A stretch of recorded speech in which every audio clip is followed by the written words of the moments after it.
कहानी की शुरुआत होती है एक नौजवान लड़के जूनवू से, जो अपने कमरे में बैठकर वीडियो गेम खेल रहा था और उसकी लाइव स्ट्रीम भी चल रही थी। सब कुछ नॉर्मल लग रहा था, लेकिन तभी कुछ अजीब घटने लगा।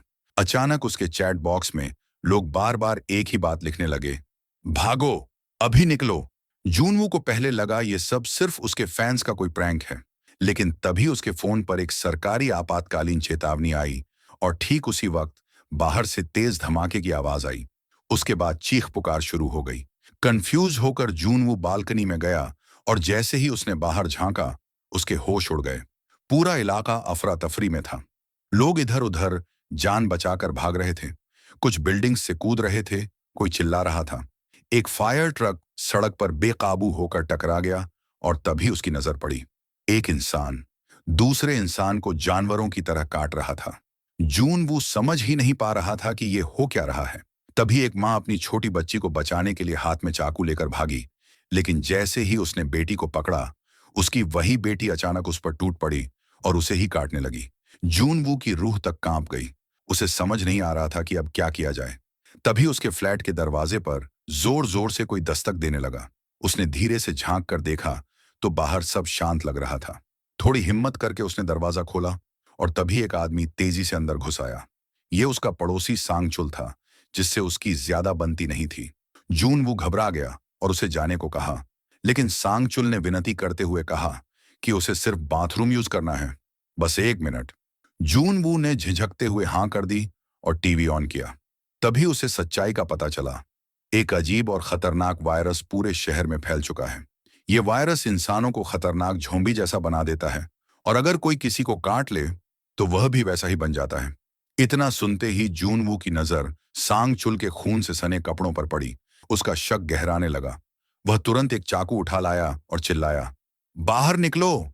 सांगचुल बार बार कह रहा था कि वह ठीक है, लेकिन अचानक उसकी आंखें लाल हो गईं और उसका चेहरा बदलने लगा।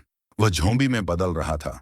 गुस्से और डर में जूनवू ने पूरी ताकत लगाकर उसे बाहर धक्का दे दिया और फौरन दरवाजा बंद कर लिया। लेकिन अभी वह चैन की सांस भी नहीं ले पाया था कि एक और नई मुसीबत आ गई।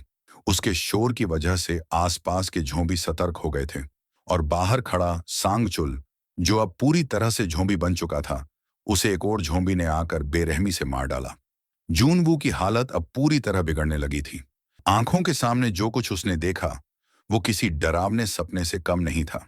दहशत में आकर उसने सबसे पहले अपना फ्रिज खींचकर दरवाजे के सामने अड्डा दिया, ताकि बाहर से कोई झोंबी अंदर ना घुस पाए। इसके बाद उसने घबराकर अपने मम्मी पापा को कॉल करने की कोशिश की, सिर्फ ये जानने के लिए कि क्या वो अभी भी ठीक हैं। लेकिन किसी भी नंबर पर जवाब नहीं मिला।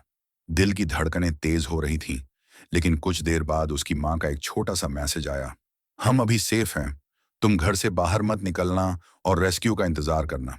ये पढ़कर जूनवू को थोड़ी राहत तो मिली, लेकिन डर अब भी कायम था। रात होने पर उसने अपने पास रखे खाने के सामान को चेक किया। बहुत कम सामान बचा था। पहले उसने उसे 7 हिस्सों में बांटा ताकि कुछ दिन तो निकाल सके, लेकिन फिर दोबारा सोचा, क्या पता रेस्क्यू टीम आने में ज्यादा वक्त लग जाए। तो उसने उसी खाने को 9 छोटे छोटे हिस्सों में बांट दिया। अब उसके पास सिर्फ उम्मीद थी और थोड़ा सा खाना। अगली सुबह उसने इंटरनेट ऑन किया, शायद दुनिया के हालात समझ सके। वहां उसे कुछ ऐसे लोगों की वीडियो मिली जो मदद के लिए बुरी तरह चिल्ला रहे थे, गिड़गिड़ा रहे थे। वो अकेले नहीं था, लेकिन ये देखना और भी ज्यादा डरावना था। इससे प्रेरित होकर जूनवू ने भी अपने मोबाइल से एक वीडियो रिकॉर्ड की, एक विनती, एक पुकार, ताकि शायद कोई उसकी आवाज सुन ले। लेकिन जैसे जैसे समय बीतता गया, उसकी उम्मीदें भी टूटने लगीं। कुछ लोग तो लाइव स्ट्रीम करके अपनी मौत को दस्तक देते दिखे। वो समझ गया था कि अगर कोई मदद करने वाला होता तो अब तक शायद आ चुका होता, लेकिन अभी तक कोई नहीं आया। तभी उसकी नजर अपने कमरे में रखे एक छोटे से ड्रोन पर पड़ी। उसके दिमाग में एक आइडिया चमका। उसने फौरन अपना मोबाइल फोन ड्रोन से जोड़ दिया और उसे अपार्टमेंट से बाहर भेजा, ये जानने के लिए कि आसपास क्या चल रहा है। ड्रोन के कैमरे से मिली तस्वीरें बेहद डरावनी थीं। पूरी बिल्डिंग और कॉलोनी एक भयानक युद्ध का मैदान बन चुकी थी। हर तरफ खून, चीखें और झोंबी ही झोंबी। कोई इंसान जिंदा दिखाई ही नहीं दे रहा था। ऐसा लग रहा था जैसे अब कोई उम्मीद बाकी नहीं बची। थक हार कर खुद को थोड़ा सामान्य करने के लिए जूनवू ने फिर से अपना गेम शुरू करने की कोशिश की, जो वो पहले खेल रहा था। लेकिन जैसे ही उसने लॉगिन किया, स्क्रीन पर लिखा आया, सर्वर डिस्कनेक्टेड। लगता था जैसे इंटरनेट भी अब जवाब देने लगा था। शायद बाहर फैले ज़ॉम्बी अटैक ने सर्वर सिस्टम को भी बर्बाद करना शुरू कर दिया था। गेम नहीं चला, वीडियो नहीं खुले, तो जूनबू ने सोचा कि थोड़ा सो ही लिया जाए। लेकिन जैसे ही रात के करीब 2:30 बजे हुए, अचानक नीचे से आती कुछ अजीब आवाजों से उसकी नींद टूट गई। थोड़ी चिंता और उत्सुकता के साथ वह खिड़की के पास गया और नीचे झांका। तभी उसके कानों के पास से एक गोली सनसनाती हुई निकली। वो एक पल के लिए दहशत में आ गया, लेकिन फिर उसने जो देखा वो और भी चौंकाने वाला था। एक महिला पुलिस अफसर अकेले ही ज़ॉम्बी के झुंड से लड़ रही थी। वो अफसर बहादुर थी, डर से बेखबर, गोलियों से ज़ॉम्बी को गिरा रही थी। लेकिन हर गोली की आवाज दूसरे ज़ॉम्बी को अपनी तरफ खींच रही थी, और अब उसकी राइफल की गोलियां खत्म हो चुकी थीं। जैसे ही उसने रीलोड करने की कोशिश की, एक ज़ॉम्बी ने उस पर हमला कर दिया और उसे जमीन पर गिरा दिया। वो अफसर अब चारों तरफ से घिर चुकी थी। ज़ॉम्बी उस पर टूट पड़े थे। हार मानते हुए उसने अपनी गन उठाई और अपने ही सिर पर रख ली। शायद अब वो खुद को खत्म करने जा रही थी, लेकिन उसे ये करने का मौका भी नहीं मिला। दो ज़ॉम्बी ने उसके हाथ पकड़ लिए और घसीटते हुए उसे बिल्डिंग की पार्किंग की तरफ ले गए। वहां पहले से ही और भी कई ज़ॉम्बी छिपे हुए थे। ये मंजर देखकर जूनवू की आंखें भर आईं। वो ये सब चुपचाप नहीं देख सकता था।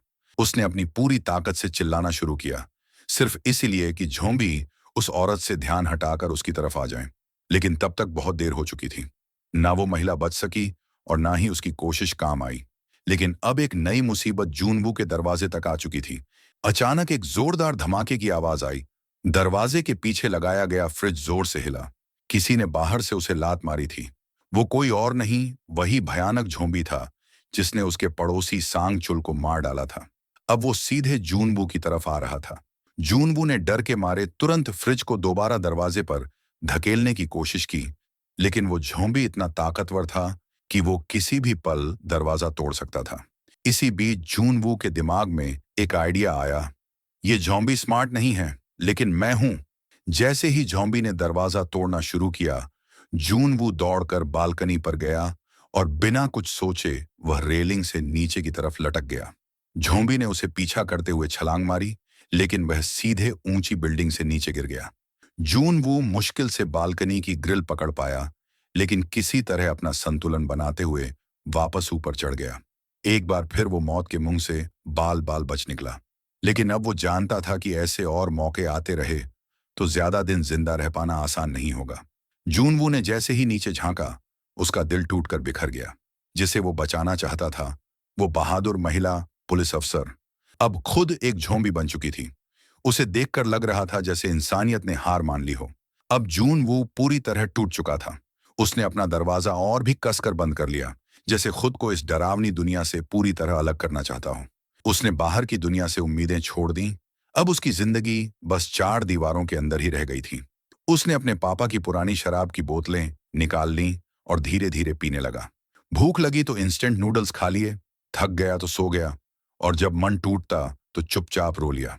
एक अजीब सा सन्नाटा उसके जीवन का हिस्सा बन चुका था। लेकिन यह सन्नाटा ज्यादा दिन नहीं टिक सका। धीरे धीरे उसके पास खाने पीने का सामान भी खत्म होने लगा।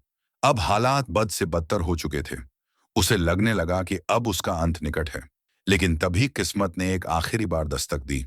उसके मोबाइल पर उसकी मां का एक वॉइस मैसेज आया। उम्मीद की हल्की सी किरण दिखी, लेकिन सिग्नल बहुत कमजोर था। मैसेज प्ले ही नहीं हो रहा था। जूनवू ने एक बड़ा रिस्क लिया। वह अपने अपार्टमेंट की खिड़की से बाहर चढ़ गया ताकि मोबाइल में बेहतर नेटवर्क आ सके। जैसे तैसे उसने सिग्नल पकड़ लिया, लेकिन जो उसने उस मैसेज में सुना, उसने उसकी आत्मा तक को झकझोर दिया। मैसेज में उसकी मम्मी और पापा की दर्द भरी चीखें थीं। ज़ॉम्बीज़ ने उन पर हमला कर दिया था। जूनवू बस सुनता रहा, बेबस, लाचार। अब उसके पास कोई नहीं बचा था। माँ बाप की मौत की खबर ने उसे भीतर तक तोड़ दिया। उसे लगा कि अब जीने का कोई मतलब नहीं रहा। लेकिन उसने हार मानने की बजाय अपने भीतर का दर्द बाहर निकालने का फैसला किया। वह गुस्से और गम से भरा हुआ था। उसने दरवाजा खोला और सामने दिखे ज़ॉम्बी पर हमला कर दिया। जानबूझकर बहुत शोर मचाया ताकि और ज़ॉम्बी उसकी तरफ आकर्षित हो जाएं। लेकिन जब कोई रिएक्शन नहीं आया तो उसने डरते डरते एक कदम बाहर रखा। जैसे ही वह बाहर निकला, सामने से ज़ॉम्बी का एक बड़ा झुंड उसकी तरफ दौड़ता हुआ आ गया। जूनवू तैयार तो था, लेकिन अंदर से बेहद डरा हुआ वो दौड़ पड़ा, पागलों की तरह। हर तरफ सिर्फ मौत का साया था। उसने फौरन लिफ्ट का बटन दबाया, लेकिन तभी एक और बड़ा झोंबी झुंड उस पर टूट पड़ा। किसी तरह वह पास में पड़े एक कचरे के डिब्बे के पीछे छिप गया। सांस रोककर बैठा रहा। झोंबीज पास से गुजर गए और शायद उसे नहीं देख पाए। मौका मिलते ही वह तुरंत अपने अपार्टमेंट की ओर भागा, लेकिन तभी उसे पीछे से किसी के कदमों की आहट सुनाई दी। शुक्र की बात यह थी कि पीछा कर रहा झोंबी अंधा था। वह जून वू को देख नहीं पाया। जून वू ने बिना देर किए अपने फ्लैट का दरवाजा खोला और खुद को अंदर बंद कर लिया। लेकिन उसके द्वारा की गई हल्की आवाज भी अब झोंबीज को आकर्षित करने लगी थी। चौंकाने वाली बात यह थी कि कुछ झोंबी अब भी इंसान होने की कुछ हल्की यादें अपने भीतर रखे हुए थे। वो दरवाजा खोलने की कोशिश करने लगे, जैसे उन्हें आदत हो किसी नॉब को पकड़ने की। मगर कुछ देर कोशिश करने के बाद वो थक गए और वहां से चले गए। उस रात जूनवू ने मान लिया था कि अब उसका सफर यहीं खत्म हो गया है। माता पिता की मौत, अकेलापन, भूख, डर, इन सब ने उसे अंदर से खोखला कर दिया था। उसने खुद से हार मान ली थी और जब अंदर की सारी उम्मीद बुझ चुकी थी, तब उसने अपने मोबाइल कैमरे के सामने एक आखिरी वीडियो रिकॉर्ड किया। एक अलविदा दुनिया को और खुद को। लेकिन जैसे ही उसने खुद को खत्म करने की कोशिश की, उसी पल उसकी खिड़की के पार एक चमकती हुई लाल रोशनी नजर आई। वो रोशनी सामने की इमारत से आ रही थी। जून वो अचानक रुक गया। उसकी आंखें उस रोशनी पर टिक गईं और तभी उसे वहां एक लड़की दिखाई दी, जवान, होशियार और जिंदा। उसने लाल टॉर्च से इशारा किया और जूनवू की तरफ देखा और मुंह से सिर्फ एक शब्द निकाला, इडियट। लेकिन यह गाली जूनवू को किसी तोहफे से कम नहीं लगी। इतनी तबाही में किसी जिंदा इंसान का मिलना उसे जिंदगी की तरफ फिर से खींच लाया। उसने भी मुस्कुराकर हाथ हिलाया। थोड़ी देर बाद लड़की ने हाथ के इशारे से बताया कि सुबह 7 बजे वो उससे बात करेगी। दोनों फिर अपने अपने कमरे में लौट गए। उस लड़की का नाम था किम यूबिन। वो भी उसी तरह जिंदा थी जैसे जूनवू, लेकिन उसमें एक बात खास थी। वो इस सर्वाइवल सिचुएशन में काफी समझदार और सख्त थी। किम ने अपने अपार्टमेंट को अच्छी तरह से सुरक्षित किया हुआ था। अंदर खाने का सामान सहेज कर रखा था। हर चीज को सीमित मात्रा में इस्तेमाल करती थी। उसने अपने कमरे में कई तरह के ट्रैप्स भी लगा रखे थे, ताकि कोई झोंबी अंदर घुस भी आए तो जिंदा न बच सके। अगली सुबह जब दोनों ने इशारों में एक दूसरे को नाम बताया, तो जून वो बेहद खुश था। लेकिन उस वक्त वो बहुत भूखा भी था। पेट दर्द कर रहा था। किम ने उसकी हालत देखकर तय किया कि उसे कुछ खाना भेजना चाहिए। उसने एक प्लान बनाया।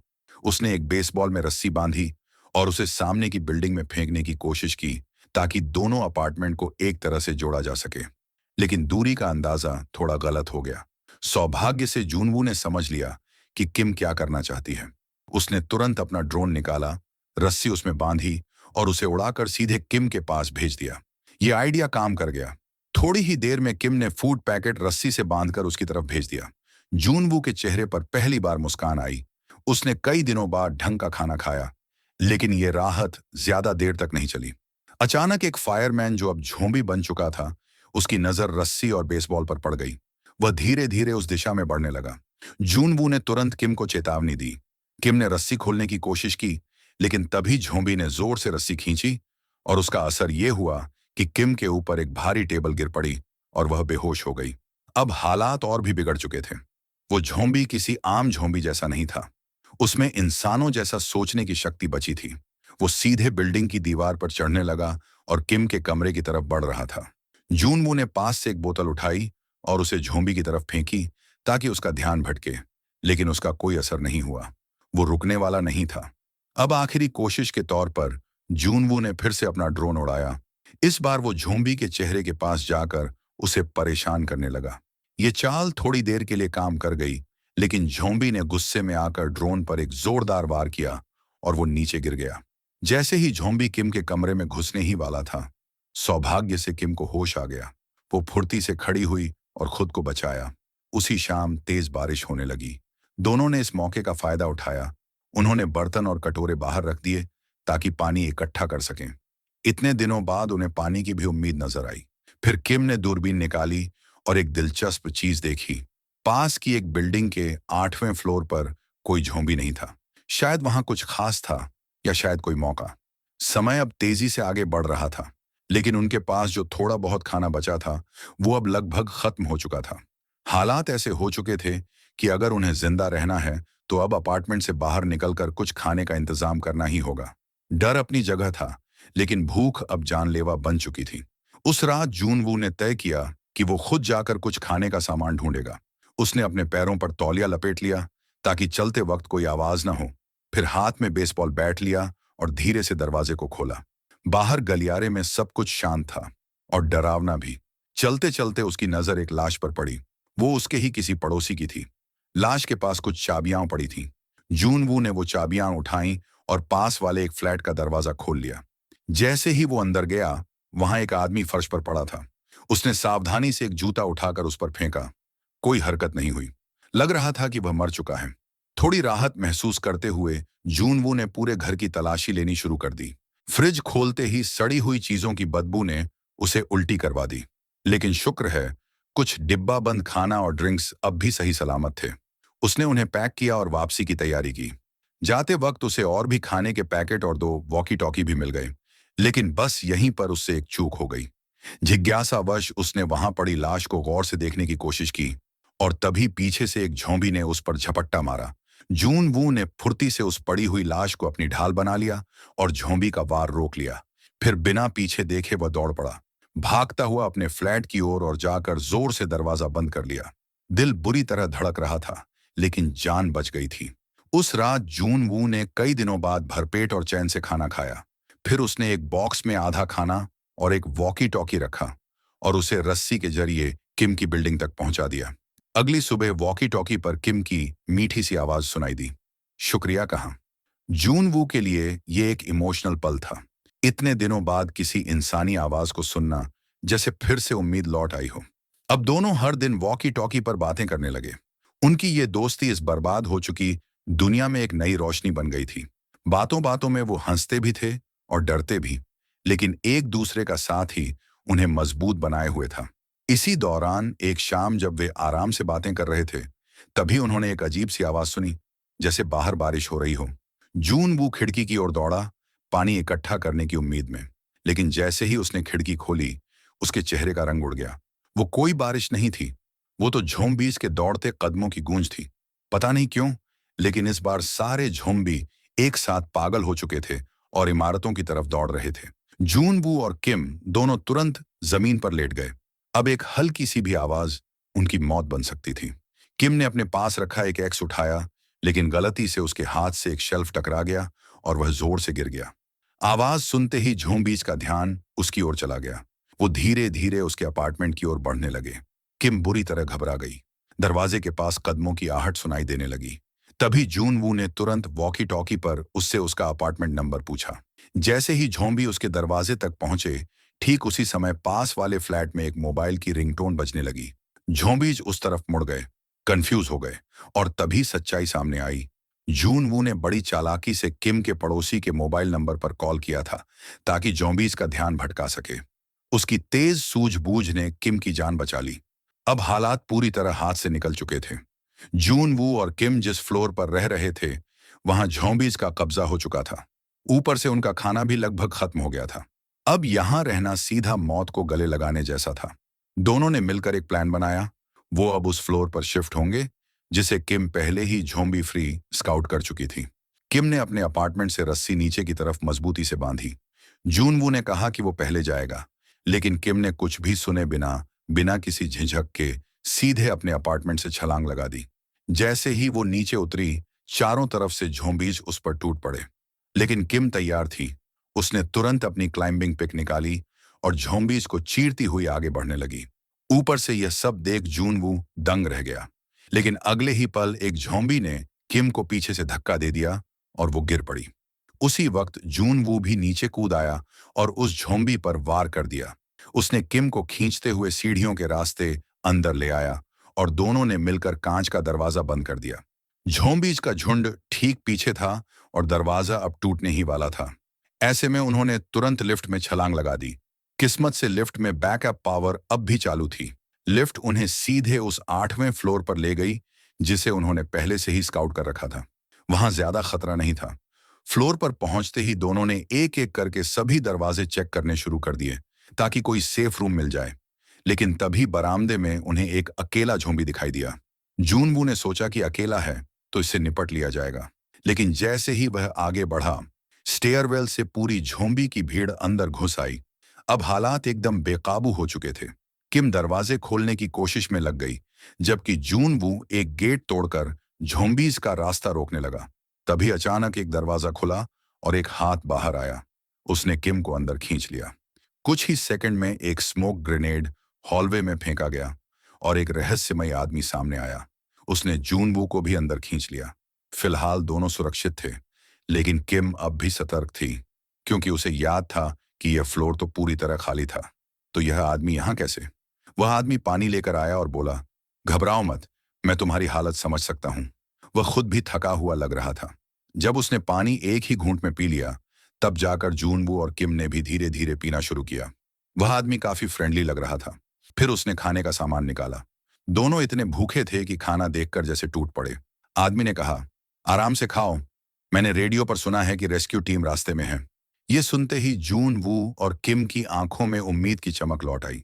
इतने दिनों के बाद उन्हें पहली बार लगा कि शायद सच में अब वो बच सकते हैं। लेकिन तभी किम को कुछ अजीब लगा। उसने कमरे के चारों तरफ नजर दौड़ाई। दीवारों पर कुछ फैमिली फोटो थीं, लेकिन उनमें से कोई भी उस आदमी से मेल नहीं खाता था।